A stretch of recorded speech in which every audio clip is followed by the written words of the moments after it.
courage à me revêtir de l'armure de Dieu, afin de tenir ferme contre l'adversaire et tenir bon dans les mauvais jours, pour être trouvé en toi lorsque tu reviendras.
Matendo yake utashangaa, sauti yake ya nguruma yajaza yote anga. Ndani yake nimetulia naweka yangu nanga, siondoke sipotoka na jopaka kuna balaa. Sijali less sina stress kani bless, sijaka samani daima moyo nitaimba. Sitalia fikiria metulia nilipia kani feel kawa real nika heal sina bill.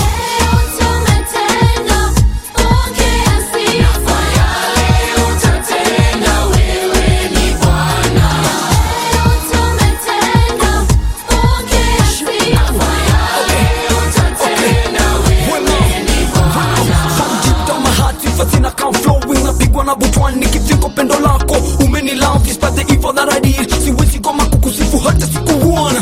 Kwa giza ulinitoa nikawa niko poa, nami nikajiloa, kwa damu wakaniokoa. Watu wakinilenga yeye ananipenda, kwani nimejijenga kwa msingi ulio bora.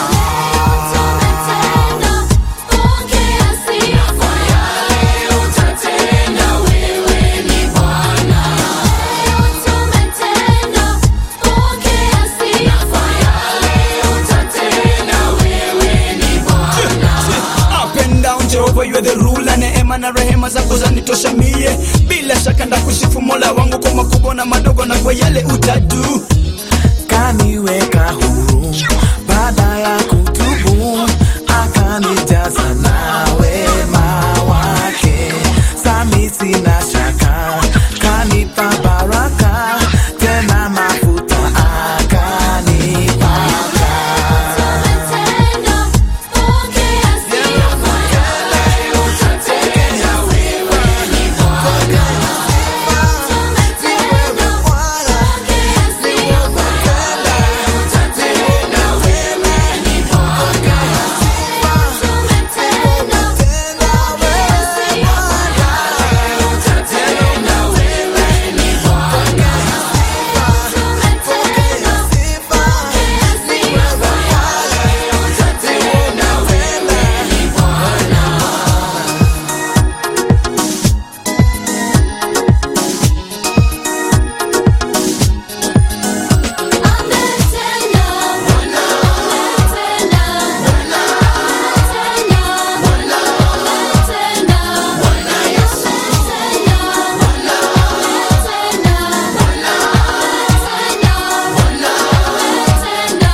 13. À ce moment-là, des gens viennent raconter ceci à Jésus. Pilate a fait tuer des Galiléens au moment où ils offraient des sacrifices à Dieu. Jésus leur répond. Qu'est-ce que vous en pensez? Est-ce que ces Galiléens sont morts de cette façon parce qu'ils ont fait plus de péchés que tous les autres Galiléens? Non. Mais je vous préviens, changez votre vie. Sinon, vous allez tous mourir comme eux. Et ces 18 personnes que la tour de Siloé a écrasées en tombant, qu'est-ce que vous en pensez? Est-ce qu'elles étaient plus coupables que tous les autres habitants de Jérusalem? Non. Mais je vous préviens, changez votre vie. Sinon, vous allez tous mourir comme ces gens-là. Ensuite, Jésus leur dit cette histoire. Un homme a un figuier planté dans son champ. Il vient chercher des figues, mais il n'en trouve pas. Alors, il dit à son ouvrier, « Regarde, depuis 3 ans, je viens chercher des figues sur ce figuier, et je n'en trouve pas. Coupe-le. Ce n'est pas la peine qu'il use la terre inutilement. » L'ouvrier lui répond, « Maître, laisse-le encore cette année. Je vais creuser la terre tout autour, je vais mettre de l'engrais. De cette façon, l'année prochaine, il donnera peut-être des figues. Sinon, tu le feras couper. » Un jour de sabbat, Jésus est en train d'enseigner dans une maison de prière. Là, il y a une femme, malade depuis 18 ans, à cause d'un esprit mauvais. Elle est toujours penchée en avant et elle ne peut vraiment pas se tenir droite.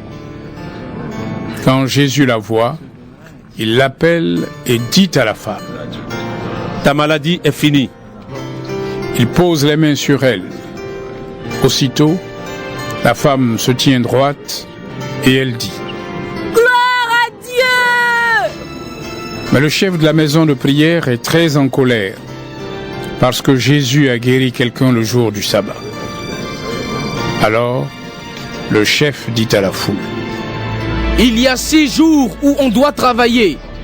Venez donc vous faire guérir ces jours-là et non le jour du sabbat. » Mais le Seigneur répond, « Homme faux, le jour du sabbat, chacun de vous détache de la mangeoire son bœuf ou son âne pour le mener boire.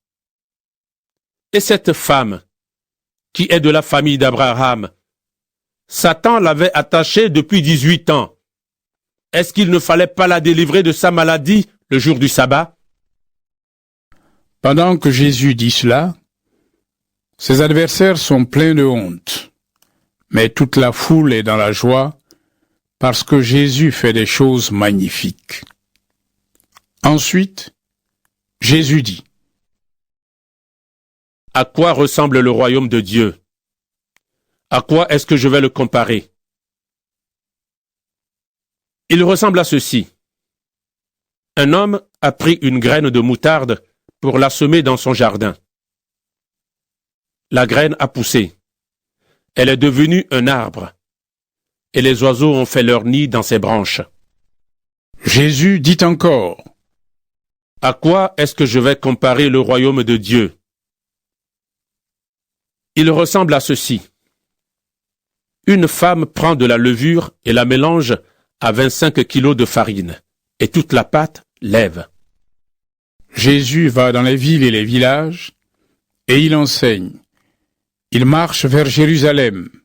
Quelqu'un lui demande, « Seigneur, est-ce que Dieu va sauver seulement un petit nombre de gens? » Jésus répond à tous, « Faites des efforts pour entrer par la porte étroite. Oui, je vous le dis, beaucoup de gens essaieront d'entrer et ils ne pourront pas. Le moment viendra où le maître de maison se lèvera et il fermera la porte. Vous serez dehors. Vous vous mettrez à frapper à la porte en disant, « Maître, ouvre-nous !» Mais il vous répondra, « Je ne sais pas qui vous êtes. » Alors vous lui direz, « Nous avons mangé et bu avec toi. Tu as enseigné dans les rues de nos villes. » Mais il vous dira encore, je ne sais pas qui vous êtes. Allez-vous-en loin de moi, vous tous qui faites le mal. Alors, vous pleurerez et vous grincerez des dents. En effet, vous verrez Abraham, Isaac et Jacob et tous les prophètes dans le royaume de Dieu.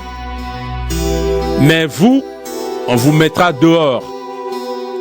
Des gens viendront de l'Est, de l'Ouest, du Nord et du Sud. Ils prendront le grand repas dans le royaume de Dieu. Maintenant, il y a des gens qui sont les derniers. Ils seront les premiers. Maintenant, il y a des gens qui sont les premiers. Ils seront derniers. À ce moment-là, quelques pharisiens s'approchent de Jésus et ils lui disent: Va-t'en, pars loin d'ici. Hérode Antipas veut te faire mourir. Jésus leur répond: Allez dire de ma part à cet homme trompeur comme un renard. Aujourd'hui et demain, je chasse des esprits mauvais. Je guéris des gens. Et le troisième jour, je finirai ce que je fais. Mais aujourd'hui, demain et le jour suivant, je dois continuer ma route. En effet, il est impossible pour un prophète de mourir en dehors de Jérusalem. Habitants de Jérusalem, habitants de Jérusalem, vous faites mourir les prophètes et vous tuez ceux que Dieu vous envoie en leur jetant des pierres. Très souvent, j'ai voulu vous rassembler comme une poule rassemble ses poussins sous ses ailes, mais vous n'avez pas voulu. Eh bien, Dieu va abandonner votre temple. Je vous le dis, vous ne me verrez plus jusqu'au jour où vous direz que Dieu bénisse celui qui vient en son nom.